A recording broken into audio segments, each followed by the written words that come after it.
What's going on, guys? Welcome back to the channel. Welcome back to another video. Today we're going to talk about how you build wealth during a recession. How do you do it? Now, I've done it, and I want to share with you guys just a few tips that I've learned over the years. But before we get into that, go ahead and drop a quick like for the video and subscribe to the channel. Really would appreciate that, guys. And take a look at this beautiful view here.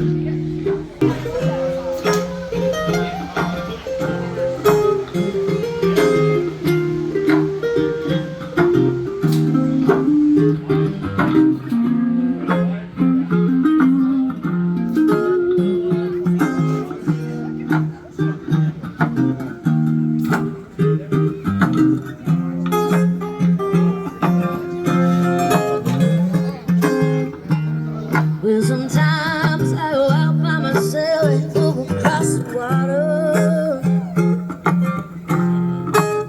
Oh, I think of all the things what you're doing in my head. I paint a picture. Since I come on home, my body's getting mad. So anyway, guys, let's go ahead and go for a quick walk. So I've actually pulled this off successfully a few times in the past for myself, as well as guiding others along this difficult and uncertain path. So since it's very likely we're going to be going into a recession in 2023, I just figured I'd share with you guys what it was like during the 2008 recession and what I did during 2008 that led me to be able to build wealth from that point forward. Well, it was very similar to what we're experiencing right now. We had stock market collapsing, the S&P 500, in fact, even the Dow Jones was hitting lows that it hadn't seen in decades. Decades, folks. The Federal Reserve at the time was trying to make very difficult decisions in terms of what to do with interest rates, what to do with the economy and the money supply. And the housing market was also collapsing. And if you guys think about what we're dealing with right now, 2008 sounds similar to 2023. But I would like to share with you guys 5 things that I would invest in, that I did invest in 2008, that I would also invest in during a recession for 2023, 2024, and beyond. Again, if you guys are new to the channel, please do your boy a favor, go ahead and subscribe to the channel and drop a huge like for the video. Totally would appreciate that. Now, one of the things that I like to look out for is stocks. Now, stocks are very near and dear to me because these are like one of the easiest things you can get started into. Like for me, I'm trying to remember like one of the first online brokerage accounts I had opened up, but that really doesn't matter. Today, you've got a number of different options. You've got Robinhood, M1 Finance, E-Trade, Moo. You've got Cash App. I think you can invest in stocks using Cash App. I haven't done it myself. You've got, what's the other one? There's so many different stock investment online brokerage apps that you can download on your phone in minutes, right? You can go to the Apple Store. You can go to Google Play Store, all these different apps for you to be able to trade stocks and invest in the stock market. So you got to think about it. During recession, you might be thinking about giving up on stocks. But what a lot of experts say is that it is actually best not to run away from the equities completely, right? When the rest of the economy is falling apart and everything looks very scary and negative online, you know, this is what the media does. It scares people out of their money. And this is very dangerous. You don't want to fall for this, right? So what you want to do is you want to insulate yourself during a recession. And how I did that was I took a portion of my income. I took a portion of my assets and I invested in stocks. And specifically, the types of stocks that I was looking for stable blue chip companies in the healthcare sector, blue chip companies in utilities, consumer goods, these types of sectors. And you got to remember that people are still going to spend money on Medicare, medical care rather, household items. They're going to keep electricity. They're going to keep powering their homes, and they need food, right? So regardless of the state of the economy, I felt that these are the types of stocks to do well during a recession and really during any type of economy, right?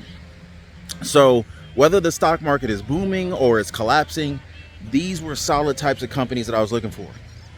Now, another thing I was looking at is I was focusing on reliable dividend stocks. Now, when a company is able to pay a reliable dividend, that speaks volumes in terms of the stability of the company, right? And it also creates income for you. Now, investing in dividend stocks can be a great way to generate passive income.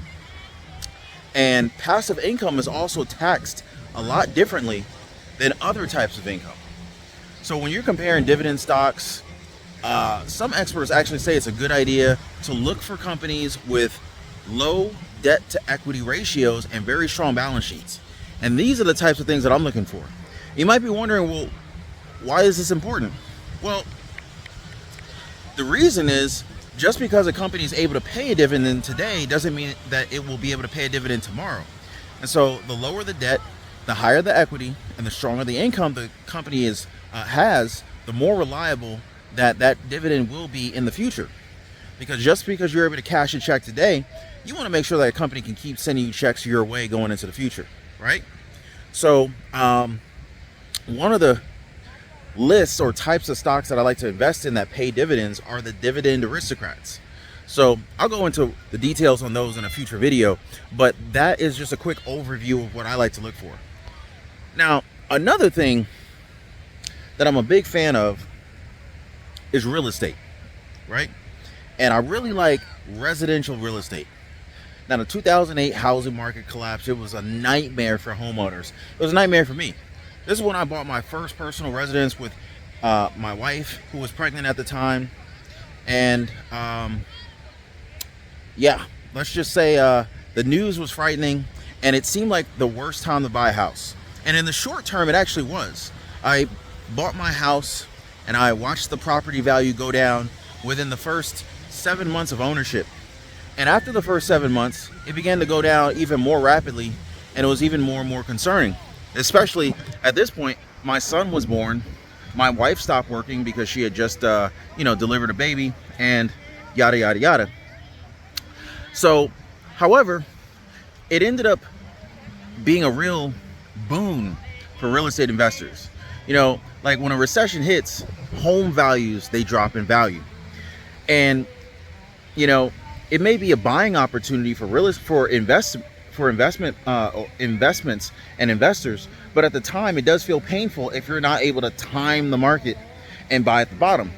Because even if it's a great time to invest, if you buy a property at say $300,000 today, and it used to be worth, I don't know, $400,000, but if you check the value of that property in 6 months and you find out that that property that you bought for $300,000 is now worth $275,000 or maybe even $250,000, then you're going to be feeling like, oh man, I made a bad investment. But it is very rare that anyone will ever be able to accurately time the market. So if you want to invest in real estate and you're prepared and you've already done your due diligence, I wouldn't worry about timing the market. Because what I have found, what I've learned over the years, is that time in the market is way freaking more valuable than time in the market. Meaning, and I just want to reiterate this because I said it kind of quickly, time in the market is way more valuable than timing the market. Never forget that, and try to keep that in mind when you look at the news and when you listen to friends that are trying to tell you, oh, now's the worst time to be investing in a real estate, in a piece of property. Keep this in mind. Time in the market is better than timing the market. Trust me.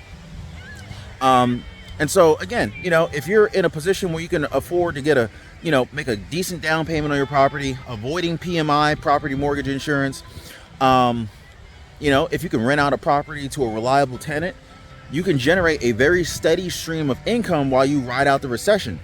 And once the real estate values start to rise again, you can sell that property at a profit and have some very nice appreciation and capital gains on that real estate investment. Now, another thing I like to look at in terms of recession, I don't want to say recession-proof investments because nothing's really recession-proof, but some investments tend to do better during a recession than other times, especially when the U.S. currency is in question. So this brings me to precious metals like gold and silver. Precious metals like gold and silver, they tend to do very well during stock market slowdowns, but they don't normally do as well when the stock market's running up.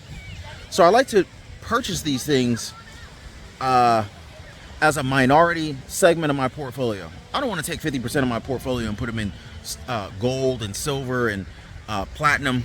I'm probably not going to do that, but I will allocate a certain percentage to that. Especially since the demand for these kinds of commodities often increases during recessions, their prices usually go up too. So, you can invest in precious metals in a few different ways. Now, the most straightforward way of doing this is to buy coins or, gold coins, silver coins, gold bars, silver bars from a seller, maybe a coin dealer, right? And and while this is definitely different than buying a security like a stock where you get a piece of paper, you get a physical asset, and it's technically as good as any other type of investment option. So you got that. And in addition, if you're a little bit more interested in buying precious metals in the form of securities, you could always look at ETFs. ETFs are the exchange traded funds, and basically you can buy them like stocks, right? You also have that diversification by buying ETFs versus one company or one stock. So I'm a big fan of ETFs, always have been. These funds are collections of investments within a single industry, which, in this case, we're talking about precious metals in the precious metal market. So you could also purchase a gold IRA, especially if you're trying to save for retirement. So I've already given you guys 4 great investments that I have invested in during the previous recession that have yielded very good profits. And in 2023, I would do the same thing. Now, I promised you a 5th investment for 2023 for investing during a recession. And for me, I would definitely suggest anyone and everyone should always invest in themselves. Whether it's a recession or a stock market bull, a boom market, whatever the case is, if you lose your job and your income during a recession, you could always rebound by investing in yourself. There is never a bad time to do this, ever. Never a bad time. Now, I should always say, this is not investment advice. This is purely for entertainment purposes. I can't think of a single time when I've ever said, you know what, I should not have invested in myself. I've never in my life said that. I've been playing this game for a while now, folks. Always a good time to invest in yourself. And you could go back to school to gain additional knowledge or skills that can help you get a higher paying job. You don't even have to go to traditional schools. There are online courses on, Teachable, sites like Lynda. There are lots of different learning sites that you can learn specific skills that are high value, high paying skills that take you a lot less to get through versus going to a traditional college and spending 4 years to learn a skill that you technically could have learned in less than 6 months and spent a fraction of the cost of college and avoided student loans. Now, me personally, I've avoided student loans. I didn't want to fall for that scam. Thankfully, my mom warned me, and out of the few things that I actually listened to her about, that was one thing that I took her advice on. So, also paying down debt is another option if you're worried about your job situation, if your job might go south at some point, and especially if your debt is high interest debt, it makes a lot of sense to pay off high interest debt, especially if that money that you're sitting on is earning less in interest than the debt is costing you. If your money, let's just say you got $30,000 in credit card debt, but you got $30,000 sitting in a savings bank account, does it make a lot of sense to pay 18% interest on that credit card debt? Meanwhile, your savings account is earning you less than 1%. Doesn't sound like a good deal to me, folks. Now, of course, I'm not going to take every dollar that I have to my name to pay off credit cards. That's not a smart move either. There's a good balance there that needs to be made. But, you know, again, paying off debt is another way to invest in yourself. Yeah, so definitely wanted to share that one with you. The less money you have to spend on bills, the less money you have to invest in yourself and other types of investments. So these are some of the key investments that I have made during 2008 that I would also make during a recession in 2023, even in 2024, 2025 and beyond, because these are staple investments. And these investments tend to do well during recessionary times. And several of these do very, very well if you invested in them during a recession and held on to them once we've exited the recession. So anyway, guys, drop me some comments down below. I loved hanging out with you guys today. I hope that you guys enjoyed the view here at this beautiful beach. Drop me some comments down below. Also, leave a like, subscribe to the channel, share this video with everyone you know, and I'm gonna catch you guys on the next one. Y'all be safe.